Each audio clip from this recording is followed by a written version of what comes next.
வணக்கம். சிவன் மாந்திரீகம்.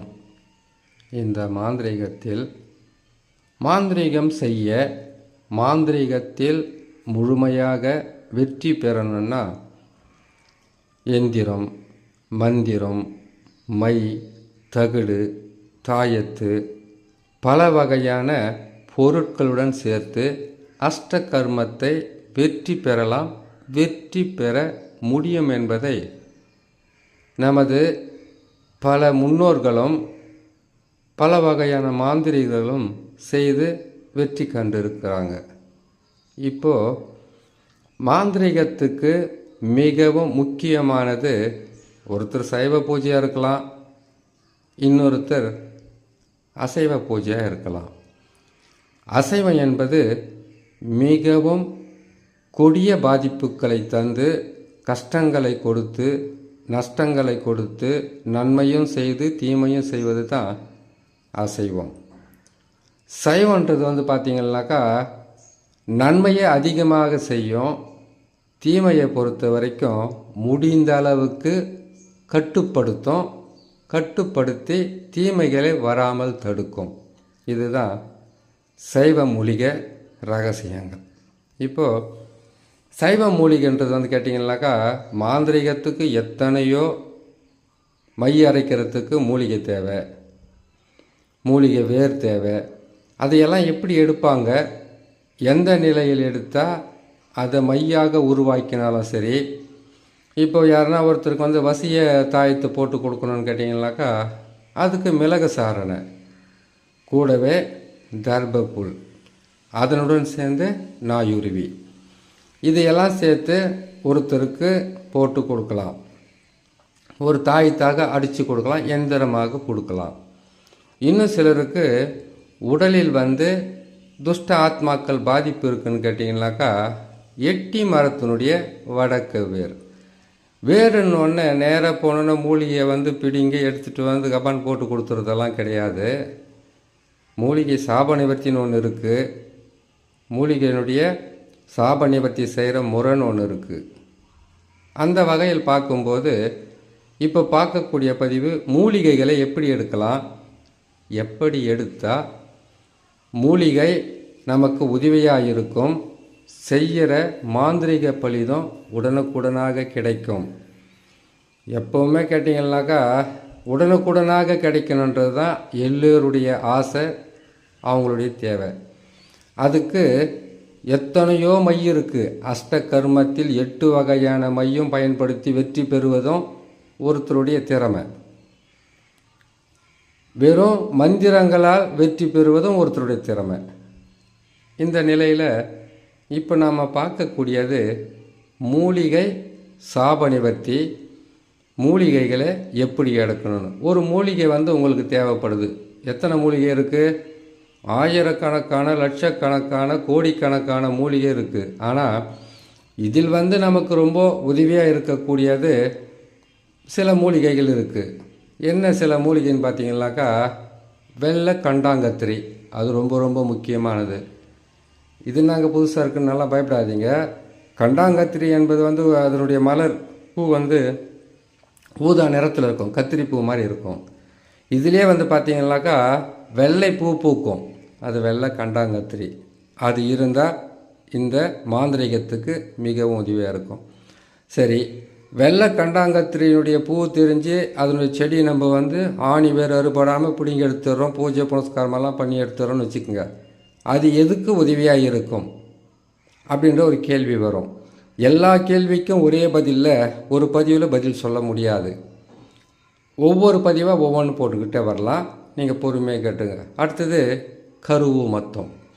இப்போது ஊமத்தம் என்கின்ற ஒரு பதிவை நாம் எடுத்தாவே அதை 6 இல்லை 8 வகையாக போடலாம்.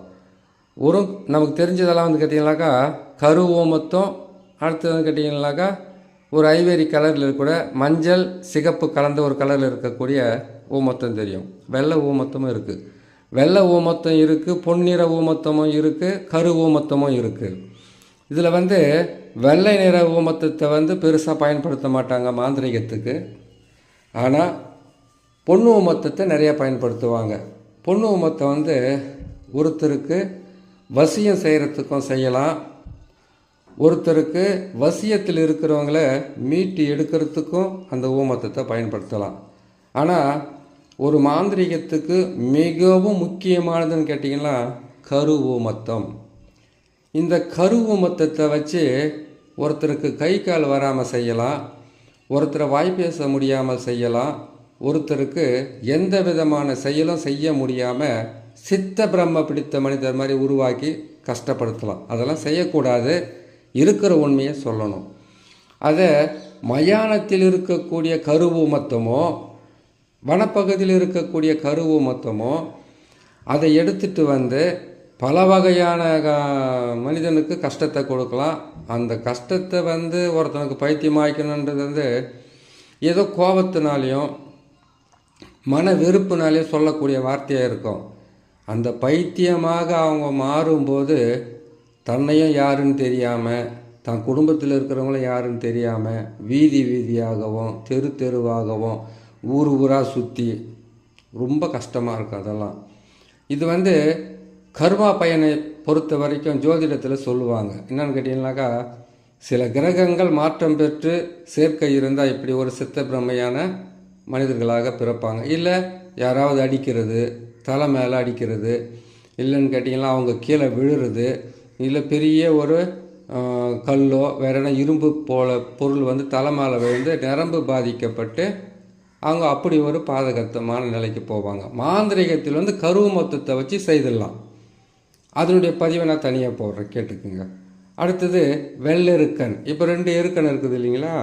அதில் வெள்ளை எருக்கன் மாந்திரிகத்துக்கு மிக உதவியாக இருக்கும். வெள்ளை எருக்கனுடைய இலையை வச்சு அந்த இலையில் பீஜ மந்திரங்களை எழுதி அதுக்கு கட்டம் கட்டி அதுக்கு சூலத்தை போட்டு சில மந்திரங்களை சொல்லி அவங்களுடைய பேரையெல்லாம் எழுதி அதே வெள்ளை எருக்கனுடைய இலையில் அந்த பூவை மடித்து அதில் வச்சு எழுதுகிற தகடை வச்சு போட்டோம்னாக்கா அவங்க கிட்ட கூட நெருங்க முடியாத அளவுக்கு துர்நாற்றம் அடிக்கக்கூடிய வியாதிகளை கொடுத்து கொள்ளும். வெள்ளை எருக்கனில் கேட்டிங்கன்னா பிள்ளையார செய்கிறாங்க, வீட்டில் வச்சோம்னா பேய் பிசாசெல்லாம் வராதுன்னு சொல்கிறாங்களேன்னாக்கா ஒன்று சொல்லுங்கள், பாசானத்தில் அமிர்தத்தையும் உருவாக்கலாம். இந்த மாதிரி பல ரகசியம் இருக்குது மாந்திரிகத்தில். அதே போல் கேட்டிங்கன்னாக்கா கருநொட்சியும் மாந்திரிகத்துக்கு மிக உதவியாக இருக்கும். கருநொட்சி இருந்தால் தான் புற்றுநோயை குணப்படுத்துமே, உண்மைதான், இல்லைன்னு சொல்லலை. ஆனால் மாந்திரிகத்துக்கு மிகவும் உதவியாக இருக்கும் கருநொட்சியினுடைய வேறு. அதே மாதிரி கருநொட்சியே வேலை செய்கிறதுனாக்கா நொட்சியிலேயே வேலை செய்யும், அந்த மாதிரி இருக்கும். அதுக்கப்புறம் முடக்கத்தான் சொல்லுவாங்க, முடக்கொட்டான்னு சொல்லுவாங்க. அதை வச்சு தலையில் தீராத வியாதிகளை உருவாக்கலாம். இதில் கூட வச்சுக்கிட்டிங்கனாக்கா அதனுடைய வேரை எடுத்து எத்தனையோ பேருக்கு அவங்களுடைய மூளை செயல்படாமல் அவங்க வேதனை பெறுறதும், பைத்தியமாக்குறதும், தலையில் வியாதிகளை உருவாக்குறதும், ஒத்த தலைவலி உருவாக்குறதும், தாங்க முடியாத மன வேதனைகளை கொடுக்குறதும், மனுஷன் தன்னைத்தானே அடிச்சுக்கிற மாதிரி செய்கிறதும், அதுக்கப்புறம் மற்றவங்கள பார்த்தோன்னா வெறி பிடிச்ச மனித மாதிரி இப்போ அடிக்கிற மாதிரி இதெல்லாம் செய்ய முடியும் இந்த முடக்கொற்றானில். அதுக்கப்புறம் பார்த்திங்கனாக்கா முருங்கை மிக மோசமாக வேலை செய்யும். முருங்கை மரத்தை வனப்புரசுன்னு சொல்லுவாங்க.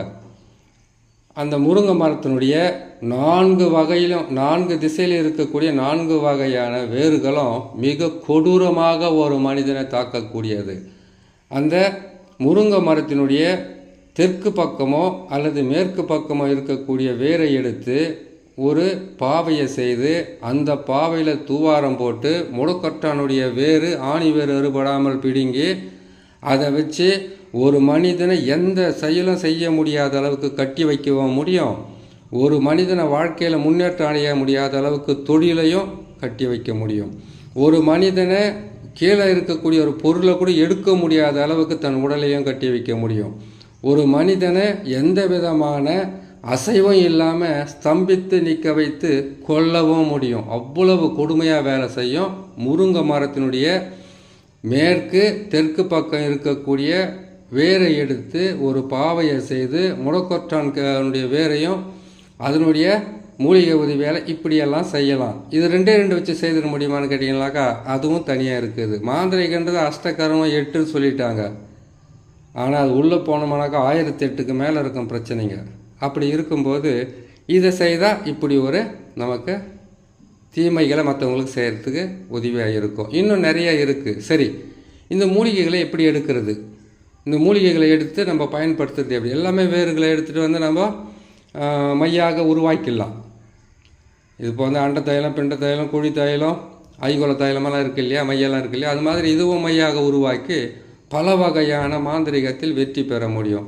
அதுக்கு நாம் செய்யக்கூடியது முதலில் மூலிகைகளை எப்படி எடுக்கணும் தான். இன்னும் நிறைய வேருங்களும் நிறைய மூலிகைகளும் இருக்குது மாந்திரிகம் செய்கிறதுக்கு. எப்படின்னு கேட்டிங்கன்னா கிளுகிழப்பு இருக்குது, பேய் விரட்டியும் கிளுகிழப்பையும் ஒன்று தான். அதை வச்சு உடலில் பிடித்து கொண்டு இருக்கக்கூடிய துஷ்ட ஆத்மாக்களையோ ஆவிகளையோ பல வகையான பேய் பிசாசுகளை விரட்டி அடிக்கிறதுக்கு உதவியாக இருக்கும்.